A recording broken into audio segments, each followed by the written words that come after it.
कि भैया अगर जमुना साफ नहीं हुई तो केजरीवाल को वोट मत देना। कट्टर ईमानदार नहीं है, कट्टर बेईमान है। इतनी तो मौलाना अखिलेश यादव की औकात नहीं है। वो चिल्ला रहे उत्तर प्रदेश के अंदर की कांग्रेस यहाँ सरकार बनाने। नमस्कार, आप देख रहे हैं एयर न्यूज और मैं हूं आपके साथ पायल शर्मा। जैसा कि मैं आपको बता दूं कि विधानसभा के इलेक्शन नजदीक आ रहे हैं, तो इसी मुद्दे पर सीधा जनता से जुड़ते हैं और जानते हैं कि वो किस पार्टी का परचम लहराएंगे, इस बार किस पार्टी को वो वोट देंगे। तो सीधा यहाँ की जनता से जुड़ते हैं और जानते हैं। सर, क्या नाम है आपका? देखिए, अभिषेक ठाकुर नाम है जी मेरा। कहाँ के रहने वाले? उत्तर प्रदेश। सर, क्या लगता है आपको इस बार किसकी पार्टी का परचम लहरेगा? उस पार्टी का परचम लहरेगा जो सनातन की बात कर रही है, हिंदुत्व की बात कर रही है। क्योंकि नफरत नहीं, हम प्रेम के आदी हैं और गर्व से कहते हैं हम हिंदुत्ववादी हैं। जो हिंदुओं के साथ है हम उसके साथ हैं। और हिंदुओं के साथ कौन है वो सबको पता है। सूरज उगेगा, अंधेरा छटेगा और कमल खिलेगा। कौन है आप फिर भी बता दीजिए। मैं सीधा सीधा बता रहा हूँ आपको, सूरज उगेगा, अंधेरा छटेगा और कमल खिलेगा। तो आप सीधा सीधा कह रहे हैं कि बीजेपी को सत्ता में लेकर जी, आएंगे। बीजेपी की फुल फॉर्म ही है, बहुत ज्यादा प्यार जनता को मिलना चाहिए। तो दिल्ली में इस बार किसकी परचम लहरेगा? दिल्ली के अंदर भी मुझे लगता है जो 25 सालों का बीजेपी का वनवास है वो खत्म होने वाला है। क्योंकि केजरीवाल से इस प्रदेश की जनता बहुत ज़्यादा परेशान है। क्योंकि ये जो झूठे वादे, झूठे सगुफे केजरीवाल ने छोड़े थे वो सारे के सारे फेल हो गए। ये लोग क्या झूठे वादे किए थे ये उन्होंने? पाठशाला की बात करके राजनीति में आए थे, पर मधुशाला के घोटाले में पकड़े गए। ये लोग राजनीति बदलने आए थे, आम आदमी की तरह आए थे, पर भाई साहब अब इनके 52 करोड़ के शीश महल हो गए हैं।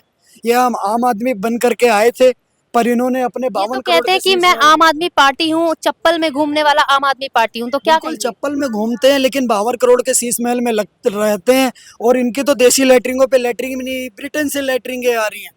शावर भी, रिमोट भी, पता नहीं क्या क्या। ये वही लोग हैं जो कहते थे शीला दीक्षित के बेडरूम में 10-10 एसी लगे हुए हैं। और आज इन्होंने 52 करोड़ का शीश महल बना लिया तो कुछ नहीं। मतलब कि भैया मैं कौन, मैं खामोखा। ये तो ये करें तो ये तो चमत्कार और ईमानदार दूसरा पार्टी कर दो बताते हैं नमस्कार। अपने आप को। ईमानदार पार्टी बताते हैं। कट्टर ईमानदार नहीं है, कट्टर बेईमान है। इनके ऊपर तो वो गाना बना हुआ है। सोचता हूँ वो कितने मासूम थे, क्या से क्या हो गए देखते देखते। तो भाई साहब वो मासूम बनने का ढोंग करा था इन्होंने, पर ये मासूम है नहीं। ये केजरीवाल खुद को बताते थे भगत सिंह, और मनीष सिसोदिया को राजगुरु, संजय सिंह को सुखदेव बताते थे। और भगत सिंह क्या ये सोचते थे कि इस देश का युवा दारू पिए? आपकी जैसी नारी शक्ति के लिए भगत सिंह ने क्या पिंक ठेके खुलवाए थे शराब पीने के लिए? मतलब राज्य, राम राज्य में दूध मिला, कृष्ण राज्य में घी, और केजरीवाल के राज्य में दारू, by one get one free. 8-8 साल के बच्चों के, 8वीं क्लास के बच्चों के बैग में दारू मिल रही है स्कूल के अंदर। ये कहीं ना अगर कहीं मॉडल, आम आदमी पार्टी ने नशे में युवाओं को लिप्त करने का मैं एक काम बात किया पूछना चाह रहा हूँ, 5660 करोड़ रुपए इनको जमुना की सफाई के लिए मिले, क्या जमुना साफ हो गई?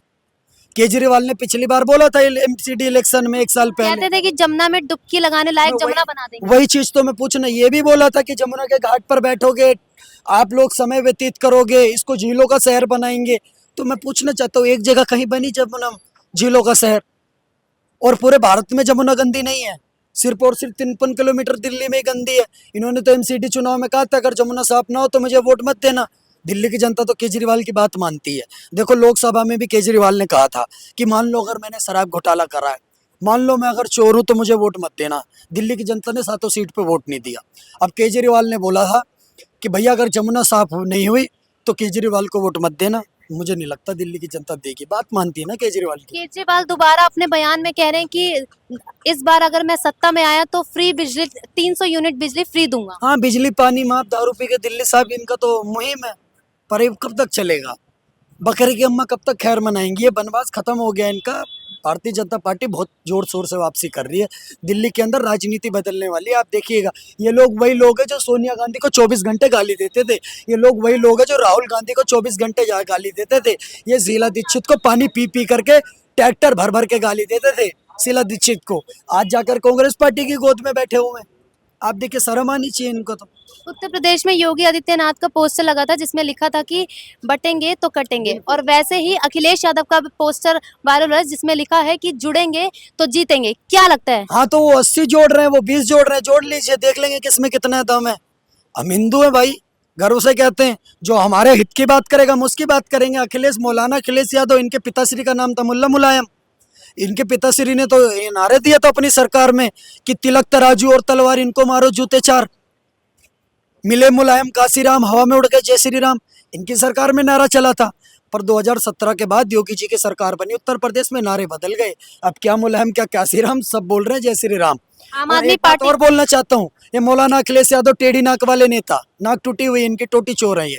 मैं आपको बता देना चाहता हूँ, ये कहते थे उत्तर प्रदेश के अंदर कि राम की मिले मुलायम काशी राम, हवा में उड़ गए जय श्री राम। तो मैं इनको जवाब देना चाहता हूँ कि उल्लू निकल पड़े हैं, अभी रात नहीं है और बातों में बात जैसी कोई बात नहीं है, और मेरे प्रभु श्री राम को हवा में उड़ा दे, इतनी तो मौलाना अखिलेश यादव की औकात नहीं है। ये इफ्तार पार्टी करते हैं, ये वो कोई सफाई का डांस होता था, अब 1 बोतल डाउन पी लो मेरे साथ में, तो ये वो करते थे। आज उत्तर प्रदेश में अगर धर्म संसद हो रही है, संत समागम हो रहा है, महाकुंभ हो रहा है, और उत्तर प्रदेश उत्तम प्रदेश बन रहा है, भयमुक्त उत्तर प्रदेश बन रहा है, तो इन लोगों को मिर्ची लग रही है। इनकी सरकार में जब मुजफ्फरनगर दंगे हुए तो 2 महीने तक चलते रहे, मौलाना अखिलेश यादव के पिताश्री कुछ नहीं कर पाए। इनकी सरकार में वेब सीरीज बनी, मिर्जापुर वेब सीरीज आपने देखी होगी। इनकी सरकारों में कांडों पर वेब सीरीज बनी है, मिर्जापुर जैसी वेब सीरीज बनती थी इनकी सरकारों में, कि कितना दबंग माहौल है उत्तर प्रदेश में। इनकी सरकारों में रक्तांचल जैसी वेब सीरीज बनती है कि उत्तर प्रदेश में कैसे गुंडा और माफिया राज पनप रहा है। इनकी सरकारों में और बहुत सारी वेब सीरीजें बनती थी। जोली LLB 2 आपने पिक्चर देखी होगी, इन्हीं के सरकार में बनी हुई है, फेक एनकाउंटर की। तो मतलब जिनके घर खुद के शीशों के होते, वो दूसरों के घरों पर पत्थर नहीं माना करते कि ताउम्र अखिलेश यादव यही भूल करता रहा, धूल चेहरे पर लगी थी और आईना साफ करता रहा। अखिलेश आप यादव कह रहे हैं 517 कि चुनाव हार गए, पर पता नहीं कौन से नशे में। अखिलेश यादव कह रहे हैं कि इस बार उत्तर प्रदेश में योगी का सफाया कर देंगे। देखिए मेरी बात सुनिए, उत्तर प्रदेश में नवाजवादी पार्टी की सीटें आती शून्य, इनकी 0 सीट आएंगी। ये चिल्लाते पूरा दिन, इनकी जमानत जब्त हो रही है इनके नेताओं की। और मैं सुन रहा हूँ वो कांग्रेस का पता नहीं कौन सा नेता वहाँ चिल्ला रहा है गला फाड़ फाड़ करके, वो 1-2 कोटी का आदमी है, उसका नाम भी नहीं लेना वाजिब समझता मैं। वो गला फाड़ फाड़ के चिल्ला रहा है कि अब की बार पंजा, अरे पंजा केवल धोने का काम आ रहा है भाई साहब, इसका कोई काम नहीं है, पंजा तो मिटा दिया भारत की जनता ने। दूसरी चीज, वो चिल्ला रहे उत्तर प्रदेश के अंदर की कांग्रेस यहाँ सरकार बनाने जा रही है। इनके विधायक आते हैं 2, कांग्रेस पार्टी के पिछले 40 साल में 2 से ज्यादा विधायक नहीं बने उत्तर प्रदेश के अंदर, पर ये लोग सरकार बनाएंगे सपनों में। मुंडेरी लाल के हसीन सपने पता नहीं कहाँ से देख लेते हैं। विधायक आएंगे 2, पर इनको टीवी डिबेट में कांग्रेस का प्रवक्ता आधा घंटा बोलेगा, नहीं बोल पाओगे, पहले आप विधायक लाओ। 315 जब विधायक आपके हो जाएंगे जब आप बोलना। जी, आम आदमी पार्टी दावा करती है कि वो केंद्र सरकार पे हमेशा ये ठीकरा फोड़ती है कि केंद्र सरकार की वजह से ही हर चीज होती है, जो अपराध हो रहे हैं वो केंद्र सरकार की वजह से ही हो रहे हैं। नहीं मैं कहता हूँ अगर प्रधानमंत्री जी अभी छींक दे तो केजरीवाल जी इसमें भी बोल देंगे यहाँ दलित खड़े थे इसलिए छींक दिया, अल्पसंख्यक मुस्लिम खड़े थे इसलिए छींक दिया। आप बताइए, इन जिनका ये लोग कहते कि हमें काम नहीं करने देते, तो शीला दीक्षित ने इतना विकास कैसे कर दिया दिल्ली के अंदर भाई साहब बताइए। ये जो होर्डिंग लगाकर बैनर पोस्टर लगा करके ये प्रचार मंत्री बन के घूम रहे अरविंद केजरीवाल जी, ये अगर काम नहीं करने दिया तो क्यों कह रहे हैं कि बिजली माफ, ये फलाना, वो ढिमकाना, ये तमाशा। आप देखो ये LG पूरा दिन चिल्लाते रहते हैं। LG कूलर की बात हो रही है, टीवी की बात हो रही है, फ्रिज की बात हो रही है, ये LG मोबाइल की बात हो रही है। इज्जत से बोला करो लेफ्टिनेंट गवर्नर साहब, उनका काम है ये करने का। अकेला दिल्ली तो केंद्र शासित प्रदेश नहीं है, और भी प्रदेश है, वहां भी तो विकास हो रहा है। कैसे विकास हो रहा है? क्योंकि आपकी मनसा खराब है, आपकी नीयत खराब है। आप पाठशाला की बात करते थे, आप मधुशाला में पकड़े गए। हाँ बताइए आप मेरे को, ये लोग कहते थे स्कूल उजड़े चमन, ये पता नहीं क्या क्या विकास कर दिया। मैं सीधी सीधी बात करता हूँ, आप अपनी माता और बेटे से ज्यादा, भाई से ज्यादा किसी को नहीं मानते होंगे। आप अपने भाई और परिवार की कसम झूठी खा सकती हैं? आप बताइए, खा सकती हैं? नहीं खा सकती। क्यों नहीं खा सकती? उनकी बच्चों की क्यों, एक मिनट, क्यों नहीं खा सकती आप झूठी कसम? आप बताइए, आप क्यों नहीं खा सकते? आप लोकतंत्र के चौथे स्तंभ हो, इस देश का मीडिया हो, आप ही तो पूरे भारत को बता रहे हैं। आप किसी की अपने झूठी परिवार कसम की क्यों झूठी कसम खाएंगे? क्यों नहीं खा सकते? नहीं खा सकते झूठी मैंने कसम। आपको हाँ अपने जी परिवार से, बिल्कुल। ये 2 कोटी का आदमी अपने बच्चों की कसम खाई थी, इन्होंने नहीं खाई थी?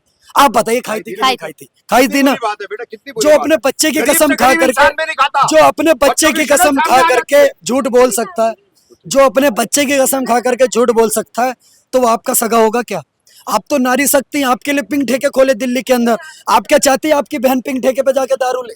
अरविंद केजरीवाल हमेशा कहती है कि जब से बीजेपी सरकार आई है तब से ये हिंदू मुस्लिम होने लगा है, क्या कहेंगे उस पर? देखिए बिल्कुल सही कहते हैं अरविंद केजरीवाल जी कि जब से बीजेपी की सरकार आई है हिंदू मुस्लिम होने लगा है। क्योंकि 2014 से पहले मनमोहन सिंह जी प्रधानमंत्री थे, उन्होंने संसद में खड़े होकर के बोल दिया था कि देश के संसाधनों पर पहला अधिकार मुस्लिमों का है। तो वो तो खुल करके मुस्लिमों का समर्थन केवल मुस्लिमों की बात करते थे। कम से कम बीजेपी हिंदू मुस्लिम तो कर रही है, अच्छा लगता है मुझे, मजा आता है। हिंदू मुस्लिम होना चाहिए, क्यों नहीं होना चाहिए देश के अंदर?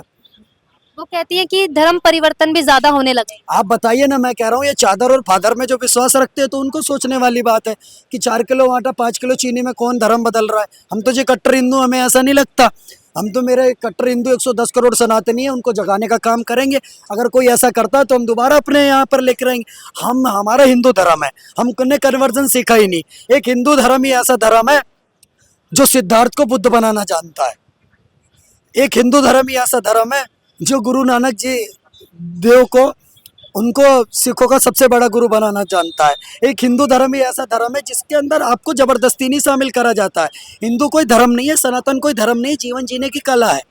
आप बताइए, आज से थोड़ी हमारा धर्म पैदा हुआ। जिनके 1400 साल का इतिहास है वो लोग पता नहीं लंबी चौड़ी बातें करते हैं। मुझे तो समझ नहीं आता कि बाप पादरी, माँ फादरी, बेटा पंडित बिरादरी कहाँ से लेकर के आ रहे हैं, मुझे समझ में नहीं आ रहा। कि एक डाल पर उल्लू बैठा, एक डाल पर तोता, और गांधी बनकर घूम रहा है फिरोज खान का पोता, तो समझने का विषय है ना। यहाँ पर तमाम लोगों की अपनी निजी राय। अब तक के लिए फिलहाल इतना ही। देखते रहे एयर न्यूज, मैं पायल शर्मा।